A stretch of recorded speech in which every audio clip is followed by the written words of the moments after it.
तो साथियों, उधमपुर सीट के 12 प्रत्याशियों के भाग्य का फैसला आज 16.23 लाख वोटर कर रहे हैं।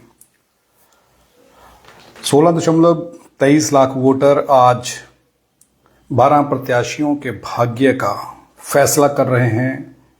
आज वो वोट डाल करके ये फैसला करेंगे कि उन्हें कौन सा प्रत्याशी चाहिए, कौन सा नेता चाहिए, वो किसे जिताना चाहते हैं। पहले उन्होंने किन मुद्दों पर किसे जिताया और अब वो किस मुद्दे पर किसे जिताना चाहते हैं और इस बार का नेता कौन होगा, ये आपको जानना होगा। और सबसे पहले तो आपको ये जानना होगा कि यहाँ पर उधमपुर सीट पर कुल वोटर जो हैं वो कितने हैं। तो 12 प्रत्याशी हैं और वोटर जो हैं वो 16.23 लाख वोटर हैं, ये आपको जानना होगा। और इन सब ने इस बार क्या फैसला किया है और ये लोग क्या फैसला करना चाहते हैं और किस नेता को चुनना चाहते हैं, वो बड़ी जल्दी आप सबके सामने आ जाएगा। लेकिन रुझान जो आने लगे हैं इस सीट पर, कुछ न्यूज़ पोर्टल्स ने जो खबरें चलाई हैं, लोगों से बात की है, उन लोगों ने किन किन मुद्दों पे चर्चा की है, उन लोगों ने किन मुद्दों पर वोट देने की बात कही है, अगर उन चीज़ों को आप देखिए तो आपको समझ आने लगेगा कि कुछ तो बदलाव होने लगा है। क्योंकि लोगों के मुद्दे क्या हैं, वो मुद्दे अब लोग खुलकर के सामने आकर के उस पर बात जो है वो कर रहे हैं। तो हम आपको बता दें कि जम्मू कश्मीर में पहले चरण में उधमपुर लोकसभा सीट पर जो मतदान हुआ है, आज हो रहा है, इसमें कुल मिलाकर के 16.23 लाख मतदाता जो है वो वोट कर रहे हैं। 12 प्रत्याशियों के भाग्य का फैसला वो कर रहे हैं आज। इसमें 8.45 लाख पुरुष तथा 7.77 लाख महिला मतदाता वोटर डालेंगे जो आज वोट डाल रही हैं। इसके अलावा अगर हम बात कर लें कि जो 12 प्रत्याशी हैं वो कौन कौन हैं। महराज दिन जो हैं वो निर्दलीय हैं, मोहम्मद अली गुजर निर्दलीय हैं, गुलाम मोहम्मद सरूरी DPAP जो हैं सरूरी जी हैं, स्वर्णवीर सिंह जराल निर्दलीय हैं, सचिन गुप्ता निर्दलीय हैं, राजेश मनचंदा निर्दलीय हैं, डॉक्टर पंकज शर्मा निर्दलीय हैं, Balwan Singh national panther party से हैं, मनोज कुमार एकम सनातन भारत दल से हैं, अमित कुमार बसपा से हैं, चौधरी लाल सिंह कांग्रेस से हैं, डॉक्टर जितेंद्र सिंह भाजपा से हैं। तो ये 12 प्रत्याशी हैं जिनकी किस्मत का फैसला आज उधमपुर सीट पर 16.23 लाख वोटर जो हैं वो कर रहे हैं। वो आज ये फैसला कर रहे हैं कि उन लोगों को वोट जो है वो किसे देना है और वो किसे वोट दे रहे हैं और मुद्दे क्या हैं, इन सब पर आज वो लोग सोच समझ करके वोट डाल रहे हैं। क्योंकि उनको जो वोट का अधिकार है वो 5 साल में एक बार मौका मिलता है उन लोगों को। लेकिन इस बार उन लोगों ने कुछ और मन बना रखा है और इसमें कुल मिलाकर के जो है वो 5 जिले हैं। कठुआ में मतदान केंद्र जो है वो 607 हैं, उधमपुर में 654 हैं, डोडा में 529 हैं, किश्तवाड़ में 343 हैं, रामबन में 348 मतदान केंद्र जो हैं वो बने हुए हैं। और लोग खुल करके वोट डालने के लिए आए हैं और लोगों ने जो वोट डाला है वो मेरे ख्याल से अब बड़ी जल्दी ये बता देगा कि लोग क्या चाहते हैं, लोगों के मुद्दे क्या हैं। उस पर चर्चा कर लेते हैं कि लोग किन मुद्दों पर जो हैं वो वोट डालने के लिए पहुंचे हैं। बड़े सारे न्यूज़ पोर्टल जो हैं वो आज कवरेज कर रहे थे और कवरेज करते हुए उन लोगों ने लोगों से बात की है, लोगों से ये पूछा है कि आप लोग किन मुद्दों को लेकर के जो है वो वोट कास्ट करने जा रहे हैं और क्या मुद्दे हैं आप सबके। तो खास करके महिलाओं से जब वेब पोर्टल्स के कई पत्रकारों की बात हुई है तो महिलाओं के मुद्दे जो हैं वो काफ़ी रहे हैं। उन महिलाओं ने क्या कहा है आप इसे भी जान लीजिए। महिलाओं से जब बात हुई तो उन्होंने ये कहा कि महंगाई जो है वो बहुत बढ़ गई है, क्योंकि उन लोगों को जो पिछले कुछ सालों में देखने के लिए मिला है, उन लोगों ने जब महिलाओं से बात की, महिलाओं ने ये बताया कि महंगाई बढ़ गई है, घर के खर्च बढ़ गए हैं, बड़ी सारी परेशानियां हैं जिस पर वो वोट करने के लिए आई हैं और वोट वो किन किन मुद्दों पर देंगी, ये सबसे बड़ी बात थी। महिलाओं से जब पूछा गया कि गैस सिलेंडर के भाव कैसे हैं, आपको कैसा लग रहा है कि गैस सिलेंडर जो है वो महंगा हुआ है या सस्ता हुआ है, तो महिलाओं ने कहा है कि गैस सिलेंडर जो है बहुत महंगा कर दिया गया था, उन लोगों की पहुंच से बाहर हो गया था। लेकिन सरकार, जब प्रधानमंत्री नरेंद्र मोदी ने लाख दावे किए हैं, लेकिन अगर इन खबरों को जो न्यूज़ पोर्टल्स ने कवर की हैं उनको अगर देखिएगा तो आपको पता चल जाएगा कि लोग क्या चाह रहे हैं। महिलाओं ने कहा कि इलेक्शन का जो वोट हम डालने के लिए आए हैं इस इलेक्शन में, वो हम महंगाई को देखते हुए डालने के लिए आए हैं और हम कुछ बदलाव चाहते हैं। महिलाओं ने यह भी कहा कि महंगाई बढ़ी है, नौकरियां नहीं हैं, और कुछ स्वर्ण जातीय महिलाओं ने यह भी कहा कि आरक्षण हमें नहीं जो है वो नहीं के बराबर मिला है, वो कम हुआ है। दलित समुदाय के लोगों को, SC SC OBC को जो आरक्षण मिलता है उससे हमें कम मिला है, ये स्वर्ण जाति की कई महिलाओं ने कहा है। बहरहाल आरक्षण का मुद्दा अलग है, उस पर बाद में चर्चा करेंगे। बेरोजगारी पर बात हुई है, महंगाई, नौकरियों पर बात हुई है, और महिलाओं ने एक दावा किया है कि हम वोट डालने के लिए आए हैं, वोट डालने का अधिकार हमारे पास है, और आज हम जो वोट डाल रहे हैं इस वोट से साफ हो जाएगा कि 5 जून को कौन सा प्रत्याशी जो है वो जीत करके आएगा। ये साफ आप देख सकते हैं, और यहाँ से ये एक अंदाज़ा लगाया जा सकता है कि महिलाओं ने अगर ये कहा है कि महंगाई बढ़ी है, नौकरियों में कमी आई है और बहुत सारे मुद्दे हैं। महिलाओं ने ये भी कहा है कि अब तो दाल रोटी खाना भी जो है वो बड़ा मुश्किल हो चुका है, घर का गुजर बसर जो है वो मुश्किल से चल रहा है। तो इन मुद्दों को अगर देखते हुए ये सोचें कि महिलाओं ने अगर वोट डालने के बाद ये कहा है या वोट डालने से पहले ये कहा है कि 5 जून को जो रिजल्ट आएंगे उसमें आपको पता चल जाएगा कि हम लोगों ने वोट किन मुद्दों पर डाला है और किन लोगों को वोट डाला है। जो जीत करके आएगा वो सब आपके सामने होगा। मैं फिर से आपको ये कह दूं कि महिलाओं ने महंगाई की बात की है, नौकरी की बात की है, घर के रसोई के अंदर जो उनकी ज़रूरतें हैं वो सब सामान महंगा हो चुका है। उन्होंने ये यहाँ तक कह डाला कि दाल सब्जी या दाल रोटी खाना इतना महंगा हो चुका है कि अब बड़ी परेशानियां हैं। और 5 जून को आपको पता चल जाएगा कि कौन जीत करके आ रहा है। ये कहना महिलाओं का क्या संकेत दे रहा है, आप यहाँ से अंदाज़ा लगा लीजिए। कई महिलाओं ने तो ये कह दिया कि जिसे जिता करके भेजा था वो तो दिखे ही नहीं, हमारे मुद्दे क्या थे, हमारे बीच ही वो नहीं आए, हम उन लोगों से मिल ही नहीं पाए जिसे हमने जिता करके भेजा था, और हम लोगों के मुद्दे तो हल हुए ही नहीं, ये भी उन लोगों ने कहा है। गैस सिलेंडर महंगे हुए हैं, गैस के रेट बढ़े हैं, ये सब आप जानते हैं। ये भी एक बड़ा मुद्दा रहा है क्योंकि महिलाओं का वोट जो है वो 7.77 लाख है। तो महिलाओं ने जो वोट किया है, तो अगर घर की रसोई के अंदर उनके खर्चे जो हैं बड़े हैं, महंगाई की मार उनकी रसोई में अगर देखी गई है, तो आप अंदाज़ा लगा लीजिए कि क्या होने वाला है। तो ये महिलाओं का कहना है। और युवाओं से जब बात की गई तो उन्होंने कहा कि नौकरियां जो हैं वो नाम मात्र जो हैं वो उन्हें मिली हैं, नौकरियां बिल्कुल भी इस बार नहीं मिली हैं जितनी कही गई थी। उसके आंकड़े अगर देखें तो नाम मात्र नौकरियां जो हैं मिली हैं। इन मुद्दों पर लोग जो हैं वो वोट कास्ट कर रहे थे। तो आप यहाँ से अंदाज़ा लगाइए कि उधमपुर की सीट पर लोगों ने जो वोट कास्ट किया है वो महंगाई, बेरोजगारी, आरक्षण और शिक्षा को लेकर के वोट किया है।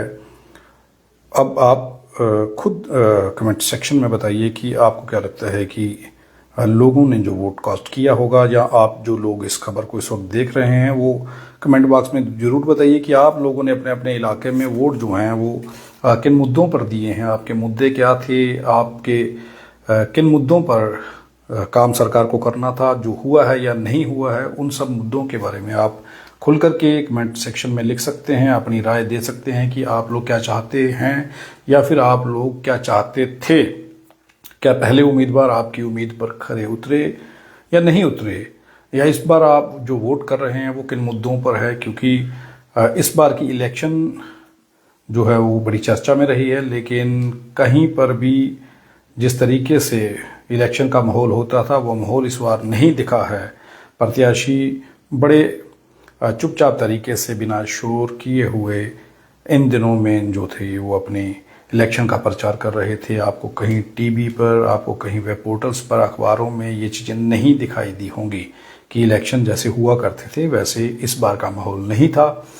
लेकिन जो भी उम्मीदवार हैं उन उम्मीदवारों को अगर आपने वोट किया है और किन मुद्दों पर किया है, और अगर आपके मुद्दे जो हैं वो कमेंट सेक्शन में अगर आप लिखें तो हमें पता चल जाएगा कि आप लोग क्या चाहते हैं। और इस बार आप लोग जो सरकार चुनना चाहते हैं या जो उम्मीदवार अपने इलाके से चुनना चाहते हैं,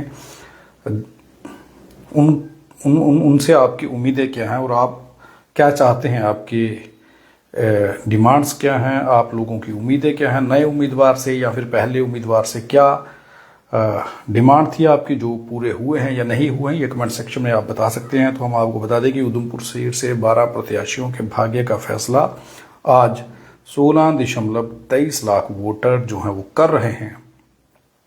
यहाँ से आप अंदाज़ा लगा सकते हैं 5 जिलों के मतदाता आज वोट डाल रहे हैं। और आपको बता दें कि पुलिस प्रशासन ने बहुत बढ़िया काम किया है। पुलिस ने सुरक्षा के पुख्ता इंतजाम कर रखे थे, सुरक्षा चाक चौबंद थी, 200 कंपनियां तैनात की गई थी ताकि कोई ऐसी घटना ना हो सके, कोई अप्रिय घटना ना हो, और वोट बड़े आराम से जो है वो लोग अपना कास्ट कर सकें। और वोट लोगों ने कास्ट किया भी है। हालांकि मौसम कैसा है आज आप सबने देखा, उसके बावजूद भी लोगों ने खुल कर के वोट डाला है। लोग वोट डालने के लिए बाहर आए हैं और लोगों के मुद्दे जो हैं वो महंगाई, बेरोजगारी, शिक्षा, ये मुद्दे हैं लोगों के जिस पर लोग वोट डालने के लिए आए हैं। लोग ये कह रहे हैं कि महंगाई बहुत जो है वो बड़ी है, शिक्षा बहुत महंगी हो चुकी है, नौकरियां बिल्कुल है नहीं।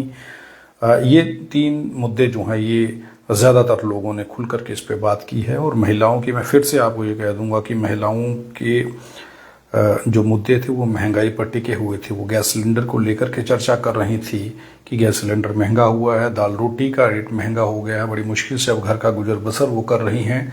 इन मुद्दों पर चर्चा हुई है, कई वेब पोर्टल से महिलाओं ने बात की है और ये चर्चा हुई है। उन लोगों ने खुल करके ये कहा है कि इस बार का वोट जो है वो नौकरियों को देखते हुए, क्योंकि जो नौकरियां जिस उम्मीद से उन लोगों ने वोट पिछली बार दिया था, जिन नौकरियों के वादे किए गए थे, वो नौकरियां नहीं मिली हैं, नामात्र मिली हैं। मतलब जितनी कही गई थी, सरकार ने कहा था, उतनी नहीं मिल पाई हैं।